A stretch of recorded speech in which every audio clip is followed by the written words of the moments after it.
Good morning बच्चों, कैसे हैं आप सब। आशा है आप अपना अच्छे से ख्याल रख रहे होंगे और साथ ही साथ अपनी पढ़ाई भी समय पर कर रहे होंगे। बच्चों, पिछली कक्षा में मैंने आपको आपकी हिंदी 2 की पुस्तक से पाठ 9 कबीर के दोहे करवाए थे, जिसमें मैंने पहले 2 दोहे आपको करवा दिए थे और हम आज तीसरा और चौथा कोशिश करेंगे कि 2 और दोहे आज के क्लास में हम आपको करवा दें। अब बच्चों, इससे पहले कि हम आपको दोहा पढ़ के सुनाएं, हम आपको बताना चाहते हैं कि ये भक्ति काल के कवियों के विषय में जो लिखा है, यहाँ पर लिखा है कि यहाँ पर आइए भक्ति काल के कुछ प्रमुख कवियों की पहचाने। नीचे एक कॉलम में उनका परिचय और दूसरे में उनका नाम, दोनों का सही मिलान आपको करना है। ठीक है, तो ये जो सही मिलान का काम कर रहा है वो अभी ना करें, क्योंकि अभी आपको सबके पता नहीं है तो आपको लगेगा कि ये गलत है। ठीक है, तो अभी नहीं करेंगे, जब हम पूरा पाठ करवा देंगे तो ही आप उसको करिएगा। अब आप दोहे के साइड में आइए, अपनी पुस्तक में दोहों की तरफ देखिए। तीसरा दोहा आपका है, वृक्ष कभू नहीं फल भके, नदी न संचय नीर, पर मारत के कारणे साधुन धरा शरीर न। अब बच्चों, इसका क्या अर्थ है? इसका मतलब होता है वृक्ष, मतलब ये खड़ी बोली में लिखा है, इसके लिए वृक्ष मतलब होता है वृक्ष, यानी कि पेड़। वृक्ष जो है कभी भी अपने फल नहीं खाता है। आप देखते हैं कि जो फल वाले पेड़ होते हैं उसमें अनगिनत फल उगते हैं, लेकिन कभी क्या आपने किसी पेड़ को फल खाते देखा है? नहीं। जो फल पेड़ में उगते हैं वो सब मनुष्य खाते हैं, नीचे अगर बहुत नीचे होते हैं और या गिर जाते हैं पेड़ से तो उनको जानवर खाते हैं, लेकिन फल जो है वो अपने जो फल है वो वृक्ष कभी नहीं खाते हैं। यानी कि जो उनके जो फल है वो हमेशा दूसरों के लिए होते हैं, स्वयं के लिए वो कभी फल नहीं बचा के रखते। ठीक उसी प्रकार नदी जो है अपने नदी का पानी हमेशा बहता रहता है, वो कभी भी संचय नहीं करता है। नदी कभी अपने पानी को बचा के नहीं रखता है कि वो उसका पानी है दूसरे ना लें। नदी का पानी हमेशा बहता रहता है।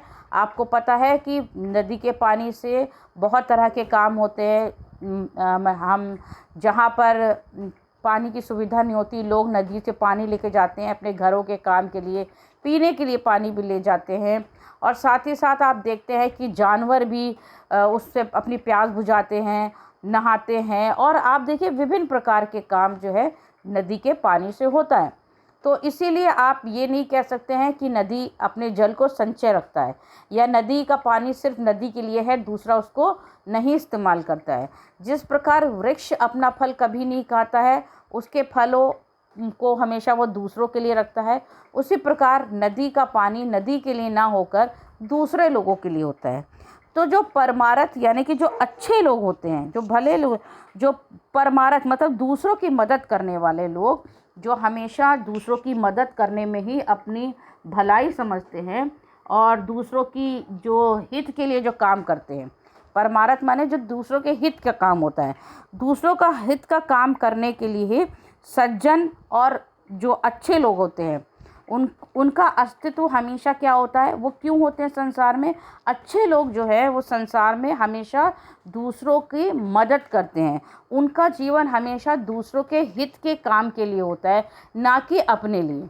तो मनुष्य को हमेशा सीख लेनी चाहिए कि जिस प्रकार पेड़ जो होता है, वृक्ष अपने फल को कभी नहीं खाता है, हमेशा दूसरों के लिए होता है, और यहाँ तक कि उसकी छाया भी दूसरों के लिए ही होती है। ठीक है, पेड़ जो छाया देता है, इस पर भी एक बहुत सुंदर दोहा लिखा गया है। तो वो छाया चाहे हो पेड़ की, चाहे पेड़ का फल हो, वो हर चीज़ दूसरों के लिए होता है। पेड़ कभी भी अपने लिए वो सब नहीं रखता है। उसी प्रकार नदी भी अपने जल को अपने लिए नहीं रखती, अपने लिए संचित नहीं रखती, दूसरों के लिए। तो इसी प्रकार जो दुनिया में जो सज्जन पुरुष होते हैं, जो अच्छे लोग होते हैं, उनका जीवन जो है हमेशा दूसरों के हित के लिए ही होता है। इस दोहे से हमें ये शिक्षा मिलती है कि हमें भी जीवन में ऐसे कार्य करने चाहिए जो दूसरों के हित के लिए हो। हमेशा हमें अपने ही हित की नहीं सोचनी चाहिए। हम सब इस दुनिया में हैं, हम अपने लिए जीवन जीते हैं, काम करते हैं, धन संचय करते हैं, लेकिन अपने साथ साथ हमें दूसरों के लिए भी, दूसरों के हित के लिए भी कार्य करना चाहिए।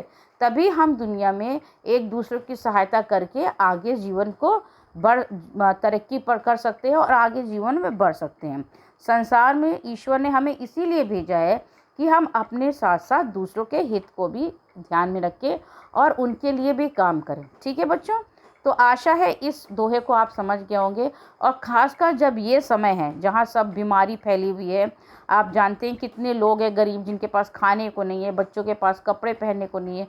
तो ये ऐसा समय है जब आपके पास अगर ज़्यादा है तो आप उन दूसरों को दीजिए, दूसरों के हित के लिए सोचिए। ठीक है, ऐसा नहीं है कि आपके पास जो है उसको आप संचय करके रखिए। अपने लिए भी रखने के साथ साथ आपको दूसरों की भी मदद करनी चाहिए।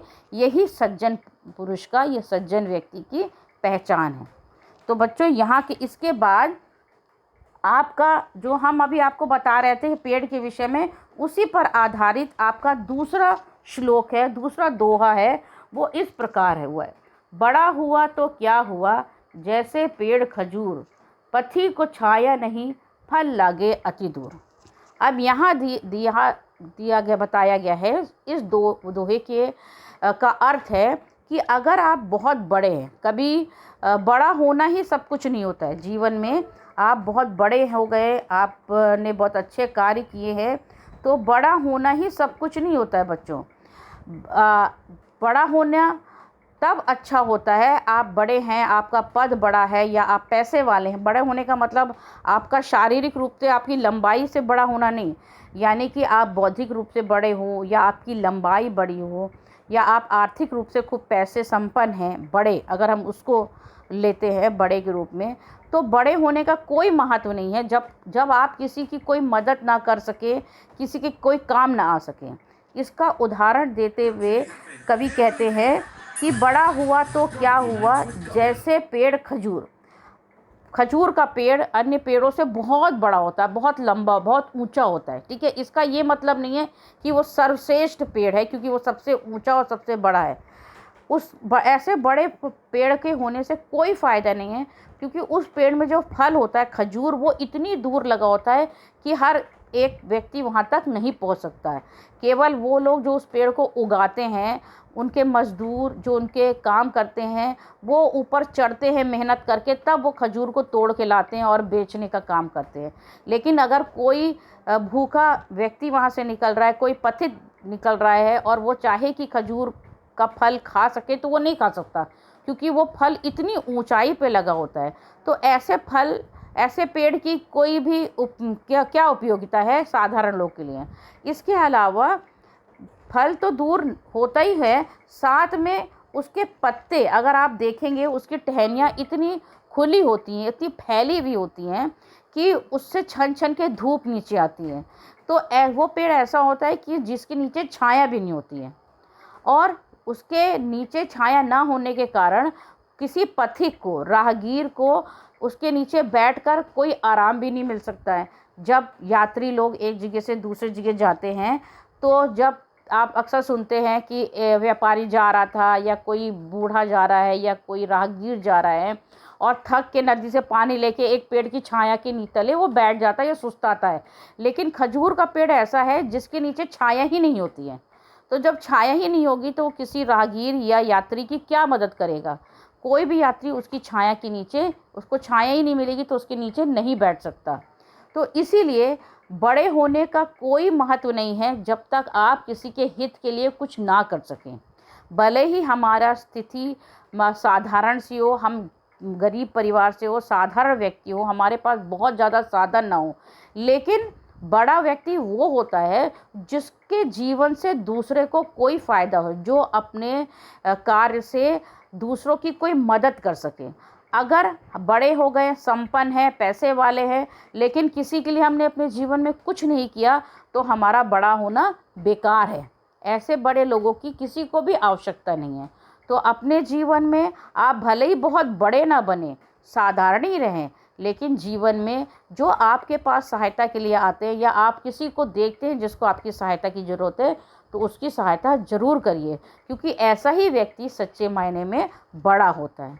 तो बच्चों, यहाँ मैंने आपको 2 दोहे समझा दिए। अब इन चारों दोहों को अपनी कॉपी में सुंदर सुंदर राइटिंग में आप लिख लीजिएगा, और अर्थ के आधार जब कुछ प्रश्न हम देंगे आपको तो आप उसके उत्तर लिख लीजिएगा। फिलहाल इस कक्षा में हम यहीं तक करेंगे। अपनी कॉपी में शब्दार्थ लिख लीजिएगा और ये 4 दोहे सुंदर सुंदर राइटिंग में आप लिख लीजिएगा। कब कोई भी परेशानी हो तो आप हमें जूम क्लास में पूछ सकते हैं। तो बच्चों, आज की कक्षा यहीं समाप्त होती है। अपना ध्यान रखिए। Have a good day.